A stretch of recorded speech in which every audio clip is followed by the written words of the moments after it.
Hello, everyone, and welcome to today's live broadcast and keynote presentation, The Dynamics of the Unconscious Brain Under General Anesthesia, presented by Dr. Emery N. Brown, Warren M. Zapol, Professor of Anesthesia, Harvard Medical School, Professor of Computational Neuroscience, MIT, Director, Neuroscience Statistics Research Laboratory, Anesthesist, Massachusetts General. I'm Alexis Corrales of LabRoots, and I will be your moderator for today's event. We are delighted to bring you this educational web seminar presented by LabRoots. LabRoots is the leading scientific social networking website and producer of educational virtual events and webinars. Before we begin, I would like to remind everyone that this event is interactive. We encourage you to participate by submitting as many questions as you want at any time you want during the presentation. Just click on the Ask a Question box located on the far left of your screen and type your question into the drop-down box that appears on your screen. Dr. Brown will be responding to your questions via email. If you have trouble seeing or hearing the presentation, please click on the Help Desk button located in the promotional board at the bottom center of your screen, or use the Ask a Question box to let us know that you're having a problem. This presentation is educational and thus offers continuing education credits. Please click on the Continuing Education's Credits tab located on the top right corner of the presentation window and follow the process to obtain your credits. Today's webcast will be available for on-demand viewing through June of 2018. Please join me in welcoming Dr. Emery N. Brown. I will now turn the presentation over to him. So today what I'm going to talk about is what happens to the brain under anesthesia. And I've entitled this talk, Decipher the Dynamics of the Unconscious Brain Under General Anesthesia. I'm Emery Brown. I'm a professor of anesthesia at Mass General Hospital, Harvard Medical School, and also Professor of Computational Neuroscience and Medical Engineering here at MIT. And so today what I'm going to do is take you through a little bit of the work that we've done to try to understand what happens to the brain under anesthesia. So here's the outline I'm going to follow. We're going to first just take a quick clinical look at what happens under general anesthesia. Then I'm going to speak specifically about loss of consciousness induced by the drugs propofol, and I'll go over a couple of other anesthetics as well. Then I'll say something about what happens to the response to anesthesia as we get older, the aging brain. And then finally, I want to leave you with some ideas for the future, which I'll call reanimation from general anesthesia. You'll see what that means when we get to that. So let me just tell you the punchlines right here before we start. So general anesthesia, regardless of how you think about it now, the brain is not turned off. It's actually dynamic. And one of the main things is the brain, the states are created by the circuits in the brain generating oscillations. The drugs drive them into these oscillations. And we think that this is one of the primary ways through which the drugs produce these altered states of arousal, by inducing and sustaining these oscillations. These oscillations are so large they're readily visible on electroencephalogram. They change systematically with age of the patient and also the dose of the drug. Therefore, it provides a very straightforward way of monitoring the brains of patients receiving general anesthesia. And finally, what I want to leave you with, as I mentioned earlier, is a way to turn the brain back on. Right now, what we do is we let the anesthetic drugs wear off, but perhaps one of the ways that we can reduce brain dysfunction following anesthesia and surgery and speeding recovery is by turning the brain back on, right? So, and the final thought that I want to leave you with is that we're studying anesthesia for the sake of improving patient care for those who need surgery. But as I hope you'll get a sense of, this is also a way of studying the brain, and I would argue that it's a paradigm which to date has been underutilized. So what is general anesthesia? So it's a drug-induced reversible state consisting of unconsciousnness, amnesia, you're not supposed to remember, analgesia, it's not supposed to hurt, akinesia, it's helpful if you're not moving around while the surgeons are operating. So if you take these first four conditions and you take out the word reversible in the first sentence, then they'd be synonymous with death. And on that list of things which is not cool, that's certainly very high up there. So we create a reversible state, and if you look down here at the bottom, you see it says you have stability and control of the physiological systems. So we put you in this state, we maintain control of your heart rate, blood pressure, temperature, your stress responses, and then we bring you out. Now I've put the sentence there, it says it's not clear how anesthetics work. And what I want to give you a sense of is, just with a few kind of empirical looks from the beginning, that that's not the case. And hopefully by the end of this, you'll appreciate that a lot is actually known how general anesthesia is produced. So, but before I do that, let me just tell you practically what we do when we take care of patients in the operating room. And this is what we call balanced general anesthesia. So we use different classes of drugs to create the states of anesthesia. So if you look here where we start with amnesia, we can give you drugs which will make it difficult for you to form memories, benzodiazepines like Valium-like drugs, or the hypnotics, which would be a drug like propofol, or the inhaled drugs. The inhaled drugs which we currently still use are ethers. We've changed their chemical structure a bit, but they're still just modern-day ethers. For pain, we primarily use opioids, although the inhaled drugs would work as well. And to create the state of unconsciousness, we use barbiturates, propofol. Propofol is probably the most used anesthetic, and again, the inhaled drugs. And then for immobility, in order to make it so that you're not moving while the surgeons are operating, we'll actually give you a drug which relaxes your muscles. They're primarily anticholinergics. They block the cholinergic transmission at where the nerves intersect the muscles. But the inhaled drugs do that as well. So you can basically see that the inhaled drugs is in each one of the categories. And so this is where the idea of balanced anesthesia comes about. I could use one drug and achieve all of these, but at the cost of having tremendous side effects.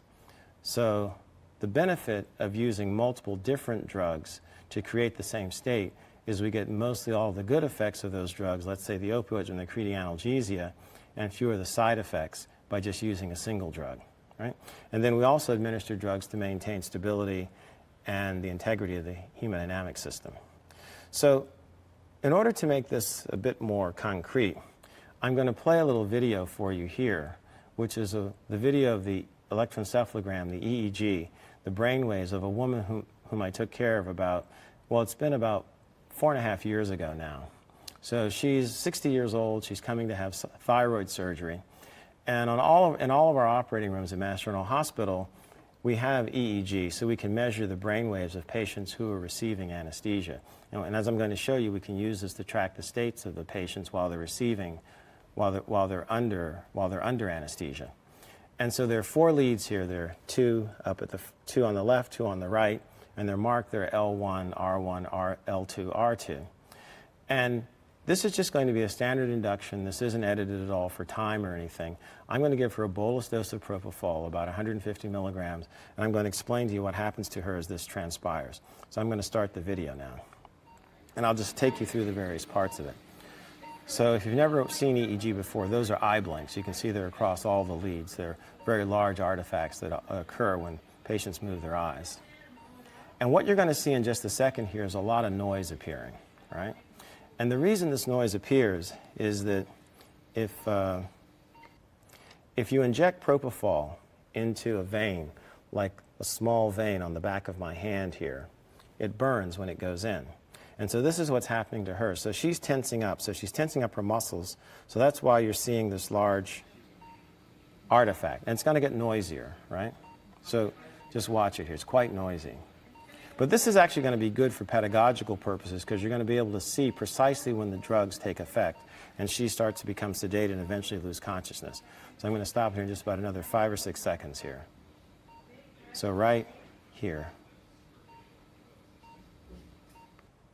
Now, you see those oscillations there? So you know how they become flat, the noise has disappeared.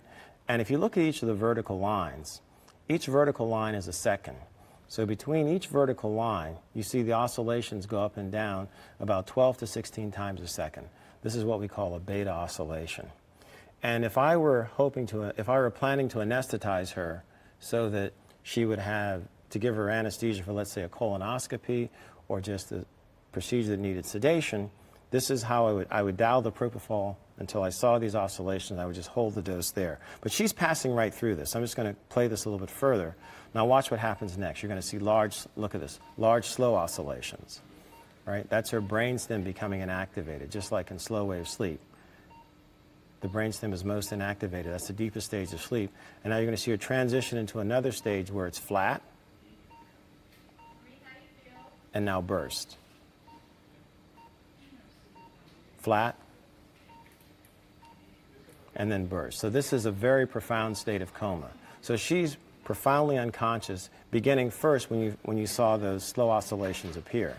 So let me just go through what I've shown you here. So this is her awake at A. You see she has very small amplitude oscillations. And then she went to this sedative state where we saw the beta oscillations. And then we went down to here, to this state E, where you saw these slow oscillations. We refer to slow oscillations as oscillations which have a frequency of less than 1 cycle per second. Then you saw burst suppression. And then if you look at the periods between the bursts, she's actually isoelectric. Her EEG is actually flat. So these latter states, beginning from here, I'll add one more, D, going from D down to G, these are profound states of coma, and these are states in which a patient is sufficiently unconscious in order to have surgery. And what we try to achieve for this particular drug, propofol, is to achieve the state D, because there you're sufficiently unconscious to have surgery, but you're sufficiently unconscious but not too unconscious. So we try to dose the drugs to that particular target. I want to make, there's a final state here, which is paradoxical excitation, which I won't say much about. But I want to make a general comment about the oscillations and the size of them, because it's really important to understand, and it's well illustrated here. When you're awake, the EEG, let's say an average young adult, is around 5 microvolts. And as you go into deeper stages of anesthesia, you can see the oscillations get to be larger. For example, like in states D and E there, they're about 20 to maybe 50 microvolts, the amplitudes are. And in order for this to occur, you have to get large numbers of neurons doing almost exactly the same thing, kind of in unison. So you can get this sense of how much this is a situation where the drugs are taking over the circuits in the brain and basically driving them. Or let me say this another way. The EEG under anesthesia is the strongest signal-to-noise ratio for any application of the EEG, and that includes sleep, whether it's to study meditation, whether it's to diagnose coma, whether it's to perform cognitive studies. And we have the strongest signal coming out of the brain, the EEG signal coming out of the brain, but ironically, we make less use of it than any other subspecialty. And that's something which we're trying to change now in practice across the country. Right? So I'm going to display these EEGs as spectrograms here. And this is an illustration of this. So on the y-axis, what you have here is, on the x-axis, what you have here is time. On the y-axis, you have frequency. And then the color code is basically coming out at you. The darker the color, the more red the color, the higher the amplitude. And if you look above here, you see at the beginning, so this is the spectrogram over time, about 40 minutes of a young woman I took care of who was having a small procedure, and we needed to just sedate her for this procedure, so I gave her a bolus of propofol at the beginning, and then I maintained her on an infusion of propofol for about 20-25 minutes or so. And you can see that she went from the state of, you see the slow oscillations there at the beginning, about 6 or 8 seconds, and then she broke into at about 8 or 9 seconds, she broke into a pattern that shows the slow oscillations along with the slow and alpha oscillations. So the alpha oscillations are roughly between 8 to 12 cycles per second, and we're going to talk a lot about them. So this is what you see here now, this picture here that has a very strong red stripe at 10 cycles per second and a strong red stripe going from about 0.1 to 4 cycles per second. This is the standard signature for propofol. And then when we turn the drugs off, somewhere around about 27, 28 minutes, you can see the oscillations fade, and she woke up over there about 32 minutes. So this is a standard signature of propofol. The induction in the beginning, the slow oscillations, the maintenance with the slow and alpha oscillations, and then the recovery at around 32 minutes or so. Right? So these are the people that I've had the good fortune to do this work with. Patrick Purdon, my colleague at Mass General Hospital, Nancy Coppell, a very well-known, distinguished mathematician at Boston University, Shenung Cheng, who is now at the university at Washington University in Seattle, Ahmad Eskandar, our collaborator at Mass General Hospital, neurosurgeon, Eric Pierce, anesthesiologist at Mass General Hospital, Laura Lewis, who is one of our PhD students, who's now on the faculty at Harvard Medical School in the Martinez Imaging Center, and Sid Cash, who's in the neurology department at Mass General Hospital. All right. So before I go into a few more particulars, I want to show you another bit of phenomenology. Then we'll talk mechanisms. So we've done a number of studies in humans as well as in non-human primates as well as in rodents to characterize the state of anesthesia. And this is a display based on one of the human studies we did, and we record whole head EEG in volunteers who let us give them anesthesia through increasing doses and then decreasing doses over a period of about 2 hours or so. And we took advantage of something which has been known for years, two factoids. So it's been known for about 30, 40 years now, about 40 years now, that there's an oscillation that starts in the back of the head and moves forward when someone becomes anesthetized. So if you take that 10 hertz oscillation and that I showed you in the previous slide, in the two previous slides ago, it actually starts in the back of the head if someone has his or her eyes closed, and then it moves forward and concentrates in the front. And then it moves backwards. And this phenomenon is called anteriorization. It was discovered by John Mitchenfelder and John Tinker back in the late 70s. They're both at Mayo Clinic at the time. They showed this in studies in non-human primates. So what we do is, so that's the first factoid. Then there's a second factoid, which is, if you just stand here now and you close your eyes like this, and I put electrodes in the back of your head, I can measure a 10 hertz alpha oscillation. Pretty much everybody has it, perhaps 5 to 10% of people don't. We tend to lose it as we get older. But it's very, very robust. It's a very robust finding. So what we do is we ask our study subjects to close their eyes, and then what I'm showing you here are 44 sites on the head. So up at the top there, that's the sensor sitting up here around the forehead. The far left is the sensors by the left ear. The far right is the EEG electrodes or sensors by the right ear. And the two in the back are the two which are here at the occiput, at the back of the head. And this is a male subject, so he has his eyes closed. So you can see the two red stripes in the back there. If you count up 0, 10, 20, he has a 10 hertz oscillation, which you can see at these two sites in the back of his head. Now, if you look up at the upper left corner here, you see it says baseline. So this is him just lying there. So he's showing you this 10 hertz oscillation, which pretty much everybody has, right? So now what we're going to do is we're going to start giving him an increasing dose of propofol. The doses are going to increase about every 14 minutes. And you're going to watch this oscillation move from the back of the head to the front. It'll concentrate in the front and be highly concentrated in the front at the highest dose. When we turn the drug off, it's going to move backwards. So I'll play the video here for you. So, started. So now the drug, you see level 1, the infusion has started. And now you see how it's breaking up in the back. And you see how it appears very, very robustly in the front there.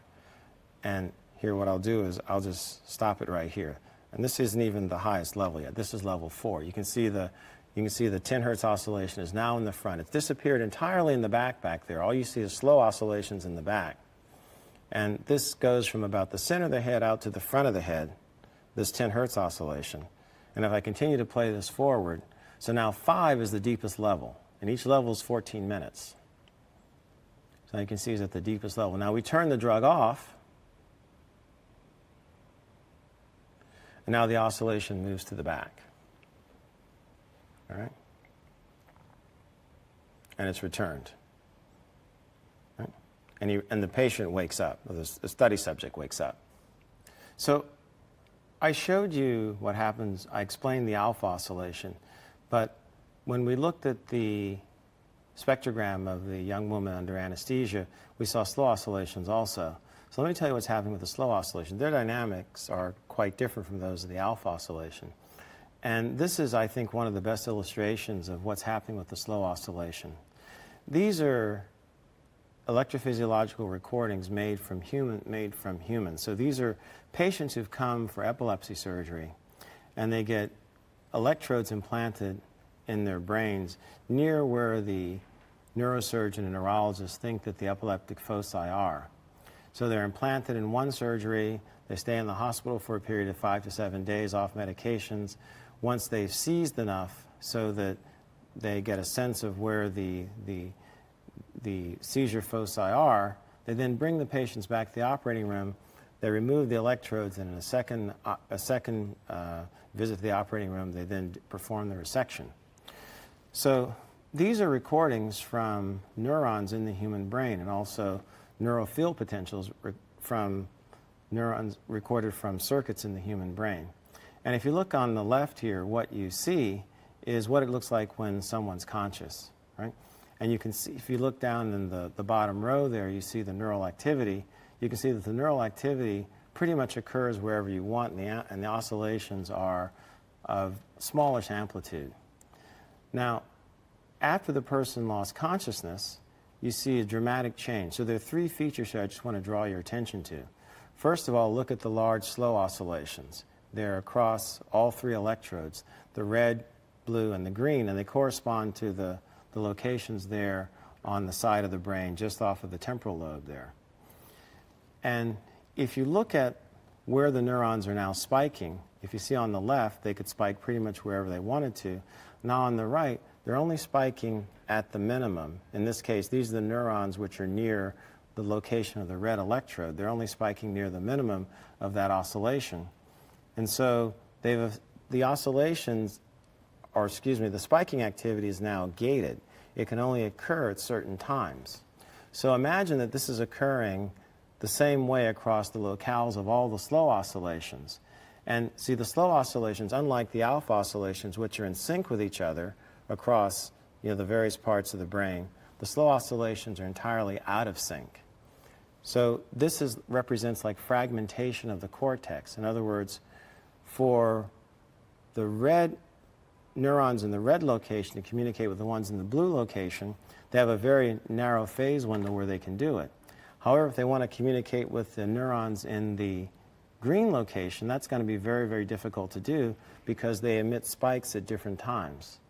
So we think that this is one of the mechanisms through which the anesthetics are driving the brain into a state of unconsciousness, because it's impeding its ability to communicate wherever it wants to. So why is this important? Why would we care? Excuse me. Why would we care about this? Well, here's why. So what most frequently happens is that I get requests from journalists to talk about awareness under anesthesia, a case of mine perhaps where I had a patient who was aware under anesthesia and I didn't realize it. And they find that exciting because it makes anesthesia mysterious. It makes it, woo, and it makes it seem like there's something that we can't quite understand. And nothing could be further from the truth. First of all, awareness under anesthesia is not a public health menace. It occurs in 1 to 10,000 to, let's say, 1 to 20,000 cases. It's a fairly rare occurrence. However, when it does occur, it gets a lot of press, and recently there's been a lot of discussion about this in the popular press because of a book that was just released by Kate Cole-Adams, a writer from Australia, in which she discusses the whole phenomenon of anesthesia in terms of awareness. I mean, that's the focal point of the entire book, a principle of the entire book. And what we know now is that there's no reason for awareness to occur. So I've gone back to this slide here where I'm showing you the spectrogram. So if someone came to me and said, Emery, the last time I had surgery, I had awareness, I'd say, it's not going to happen this time. So, and here's one way I would prevent it. I would dial them down. I'd administer propofol until I saw the alpha oscillations and slow oscillations.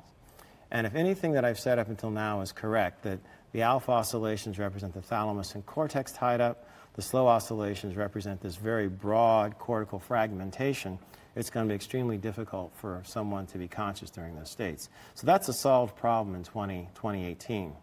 The reason it might not be practically a solved problem is that most anesthesiologists don't use the EEG the way I'm describing it here to take care of patients when they're administering anesthesia. So the risk for the awareness remains, but the way to prevent it is very, very clear. So I just wanted to put this in here to say that I've shown you that the oscillations, let's say like the slow oscillations, are associated with the production, are associated with the state of unconsciousness.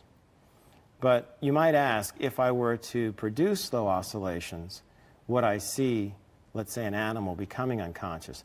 And this is an experiment which we did a few years ago. It's part of the work done by Laura Lewis in her PhD thesis, in which she put optogenetic probes into an A there. You can see they're placed into the reticular nucleus of the thalamus, which is this large inhibitory network around the thalamus. And what she's doing is with optogenetics, stimulating these inhibitory neurons there and getting them to shut down essentially the outflow of information going to specific parts of the thalamus. And if you look over here in B, you see that when the laser's turned on at 0, see there's no power there, and all of a sudden when the laser's turned on, you get this large slow oscillation. And then if you look down in D, you can see exactly the same thing. And when the laser comes on, you go from this sort of high frequency oscillation to the large slow oscillation. And the part which isn't apparent from these diagrams here is that with this, you see a decrease in arousal in the animal, suggesting that not only are the slow oscillations at least associated with a decreased level of arousal, but inducing them could probably be a mechanism for decreasing arousal. And again, I just draw the analogy here to slow wave sleep. The deepest stage of sleep, when the brainstem is most inactivated, is during slow wave sleep. So these slow waves are likely a causal mechanism through which the anesthetics are inducing inducing unconsciousness. Right? So this is what I just told you. Why does propofol make you unconscious? The alpha oscillations and the slow wave oscillations. The alpha oscillations tying up the thalamus and cortex, the slow oscillations fragmenting the cortex. I showed you this anteriorization, this movement of the oscillations, the alpha oscillations from the back to the front. And this may be one of the mechanisms contributing to this notion of frontal parietal disconnection, a thesis as to how anesthetics are acting on neural circuits. And I've given you a sense of what happens in the brainstem by talking about the slow oscillations in particular. So I need to make this point here because it's important to understand. And it's that general anesthesia is not sleep. And if you look down here on the left, these are the various stages of anesthesia which I've shown you before. And if you look over on the right, these are the various stages of sleep. And remember, sleep is basically a phenomenon. It's a natural physiologic phenomenon where you go roughly every 90 minutes between a non-REM state, which has 3 phases, and then a REM state. So you go non-REM, REM, non-REM, REM. You do that every 90 minutes for about 4 to 6 times a night, and you're typically awake from the REM state. Whereas if you look at anesthesia, you see here on the left, we give you a drug and we hold you in this state. So you have these very fixed oscillatory dynamics, which I've just shown you. And they stay there for the entire time that the drug is running, and they dissipate when we turn the infusion off. So you can basically see why general anesthesia is not sleep. Now, when we talk to patients, we typically say, Mr. Jones, I'm going to have you go off to sleep for your surgery. One of the reasons we do that is I can't go to him and say, excuse me, Mr. Jones, I'm going to put you in a drug-induced reversible coma because that wouldn't endear me to my patient. However, what I can do, and what I do actually do when I'm talking to my patient is say, I'm going to put you in a state of general anesthesia. What that means is you're going to be unconscious, you won't be able to remember, you won't feel any pain, you won't be moving. I will take very good care to watch over your breathing, your heart rate, your blood pressure, and I'll make sure that we bring you out of this state when we finish. So what I've done is, as opposed to saying sleep, which it isn't, I just basically I give the patient the definition of anesthesia, and what you find is patients get that. They understand that. But I wanted to point this out to have you appreciate that general anesthesia is definitely not sleep. And as a further point on that, the sleeping medications, which are currently sold, over the counter, or even the ones which you might get via prescription, there's no way in the world they could actually induce REM, non-REM. What they can do is, if you think of them as mild, if you think of them as sedatives, or maybe very, very weak anesthetics, that's a much better conceptual idea of what they're doing. They put you in a state of sedation, and then the idea is they're hopefully they will then allow your natural sleep mechanisms to take over. But there's no way in the world a single drug could make you do this, go between the states of REM and non-REM sleep. And I think that's very important for us to appreciate, that what we're getting is not a state of sleep from these drugs, but a state of sedation, which is very much akin to a weak effect of an anesthetic. So there are generalizations that follow from this.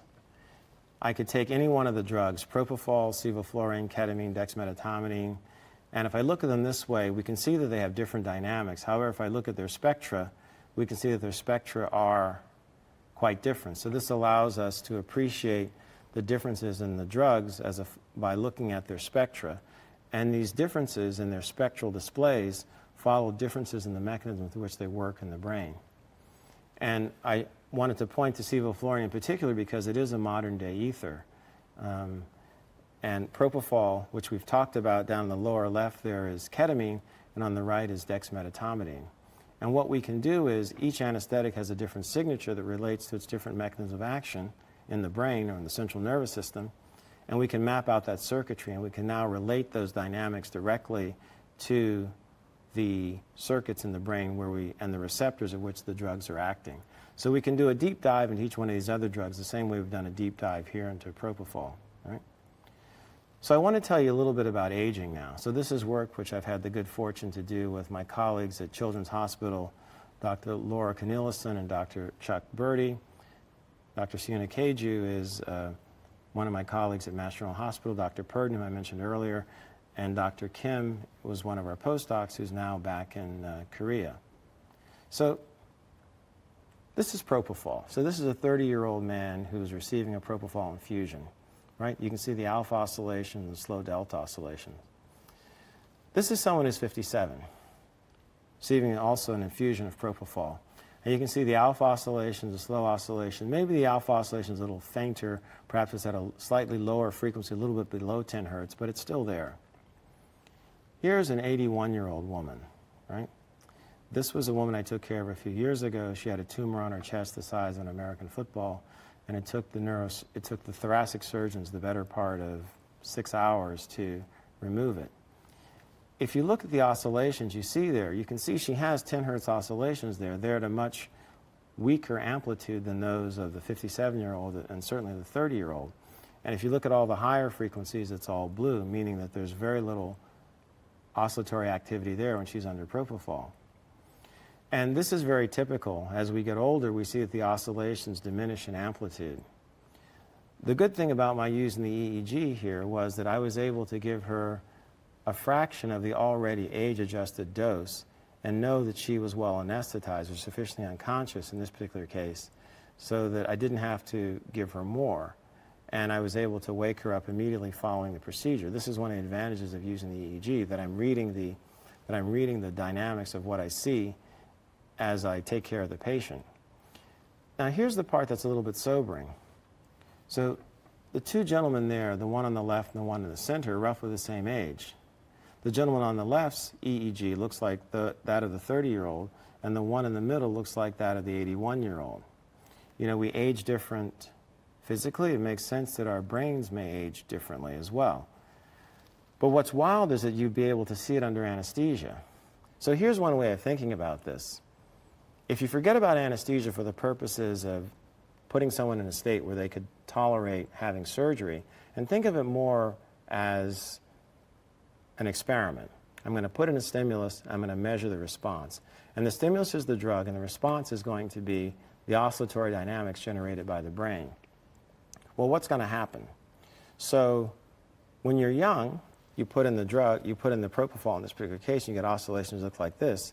As you get older, the oscillations get to be weaker or have lower amplitude. Now, why is this? Well, we don't have to invoke any concepts of like Alzheimer's or dementia. I mean, just think about it. There are 10 to the 10 neurons in the brain. They've been around pretty much as long as a person has been alive. And over time, each neuron is just getting older. So if you think about the dynamics, the myelin sheath breaks down, so the insulation, the cell volume declines, the dendrites are no longer as dynamic, they don't extend and retract as much, we produce less neurotransmitter, and the neuron is much more susceptible to oxidative stress. So you have a machine whose units are older, so that the ability to generate those dynamics just declines with time. What's wild is that you can get some sense of this basically under anesthesia.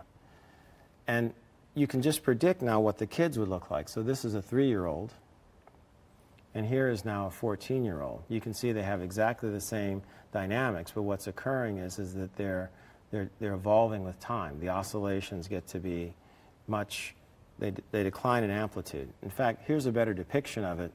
You can see that with age, the oscillations reach a peak somewhere around maybe 6 to 8 years of age, and then decline from there afterwards. And the 81-year-old would be over to the far, far right, basically like off the scale.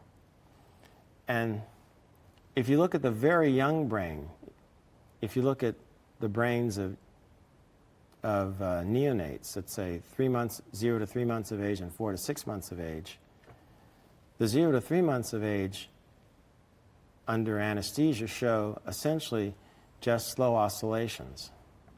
The alpha oscillation doesn't appear until about 4 months of age.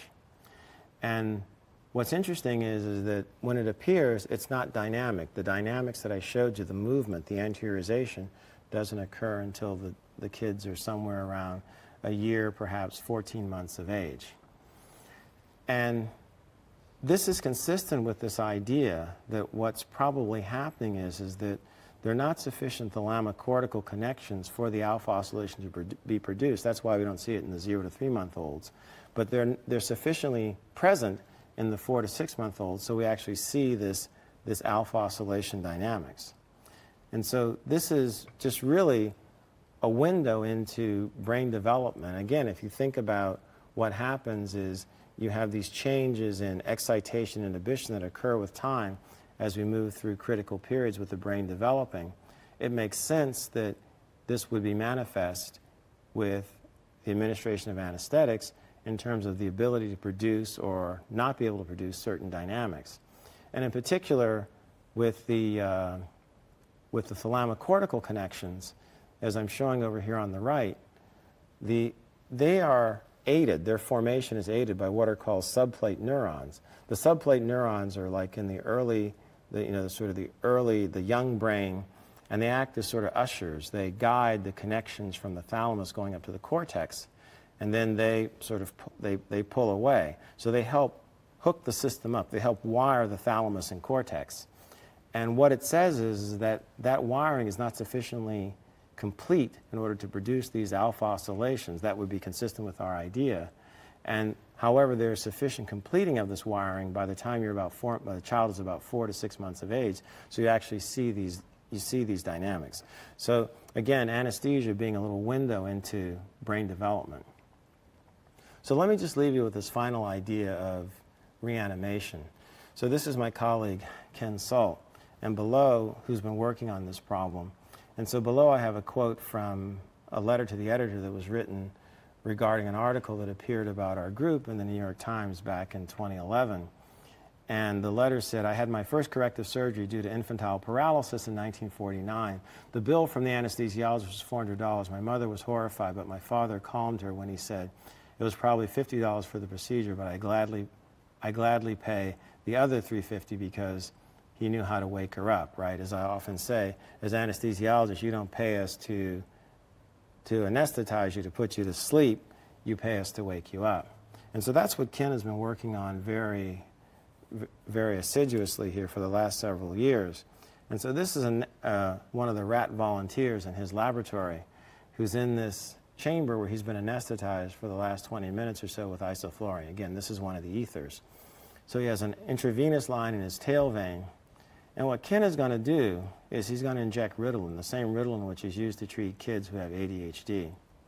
So now he's going to hook up a syringe and flush it in. Now watch what happens. Now we didn't turn the anesthesia off, right? We didn't turn it off.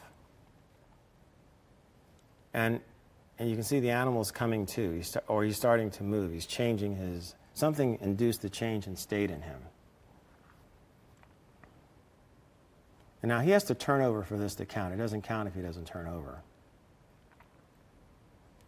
So there he goes. He's moving, moving.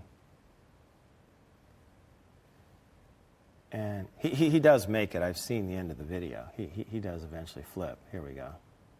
One. Come on, dude. You can do it. One more. Come on, a heave-ho here. Old college try. Boom. He made it. Okay, great. Now, so before I tell you about the mechanisms of this, let me talk about what I call signs from the word on the street. So this was an article that was in the New York Times back in 2015, and it was about the use of, or the abuse of ADH drugs, these stimulants that are used to treat ADHD. And it's the story of this, it starts off with the story of this woman who has a startup company, and she receives information from her investors that basically tell her that they need a new financial plan on their desk first thing in the morning. They're not happy with the one she sent in. So she texts her dealer. He comes up to her apartment about 11 p.m. and she gives him a wad of money, and he then gives her a bag of pills. She takes one of the pills, then she considers taking another one, and then you see there she says, several minutes later, she felt her brain snap to attention. And so this is actually what she then did was she worked from midnight to 7 a.m., slept for 2 hours, and then delivered the new financial report to the investors.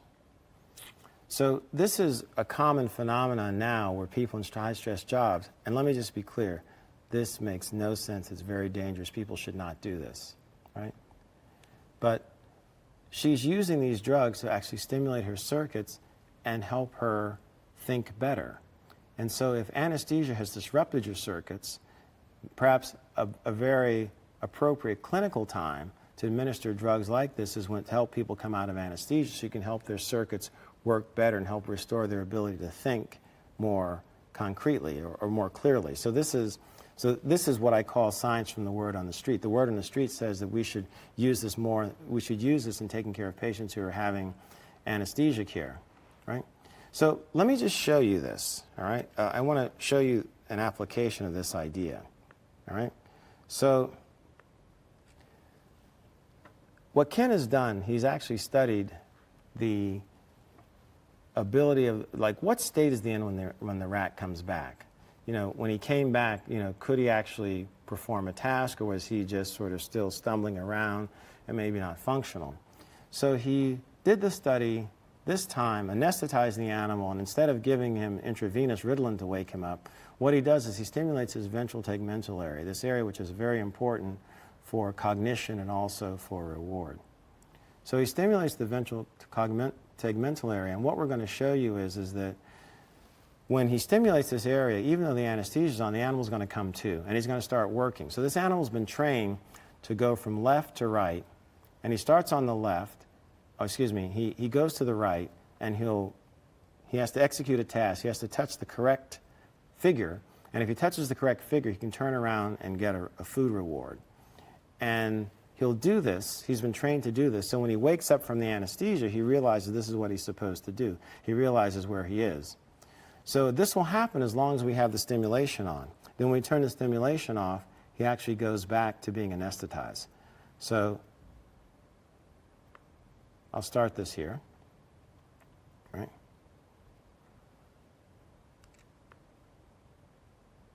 Right. So the stimulation is off. He's anesthetized. So now what we do is Ken turns the stimulation on. He wakes up. Now remember, we didn't turn the anesthesia off. We just stimulated his ventral tegmental area. So he looks for a reward, but there's no free lunch. So he has to go execute the task. So now he gets a reward. So the stimulation is on. Ken changes it to 20 hertz from 40 hertz. So he does it again, turns around, a little floppy, but he's executing the task. And now he turns around again. I think this time he gets it wrong. So he gets it incorrect this time, right? And the light tells him he got it incorrect. And now he's going to turn around again, right? The lights, the two symbols come on. And now Ken turns off the stimulation. Now you see the anesthesia takes over again. All right? So what's happening here? So when you're administering, or when Ken is administering Ritalin, he's increasing the release of dopamine in this very important pathway, going from the ventral tegmental area there at the top of the brainstem, going all the way up to the limbic system, up into the cortex. And this pathway is important for reward, but it's also important for cognition. So this pathway that's being activated by, in this case, the startup company executive when she's taking her Ritalin that she gets from her pusher. All right? And so the idea is that if it's helpful there, it should be helpful, as I said before, in helping people wake up from anesthesia. You could do it by administering Ritalin orally, in that case, or by stimulating this area directly. That's what Ken was just doing. So what we're showing you in this last video is that at all times there's a balance between being inhibition and excitation in the brain. When we're awake, there's more excitation. Under anesthesia, it's more inhibition. And so then what Ken is doing is he's not blocking the effect of the anesthetic directly. What he's doing is he's driving an excitatory pathway that overcomes essentially the inhibition, right? Now, when we do this in the case of someone waking up from anesthesia, we'd obviously turn the anesthetics off, and you'd also use that to enhance the excitatory effect of administering like the Ritalin. We just kept the anesthesia going here in these cases just to show you how strong the excitatory effect is. Right? So this is something that Ken has in phase 2 clinical trial, testing Ritalin as a way to wake patients up from general anesthesia. Right? So this is what I've told you. The brain under general anesthesia is dynamic, it's not turned off. We think that one of the primary ways in which the drugs work is by creating and sustaining these oscillations, and these are one of the mechanisms, as I said, these are one of the mechanisms through which these altered states of arousal are produced, in particular in consciousness. It provides a very clear, robust strategy for monitoring the brain under anesthesia because, as I said, the EEG under anesthesia is the largest signal-to-noise ratio phenomenon for anything for which the EEG is used. We've shown you how the EEG changes systematic with age and also with anesthetic.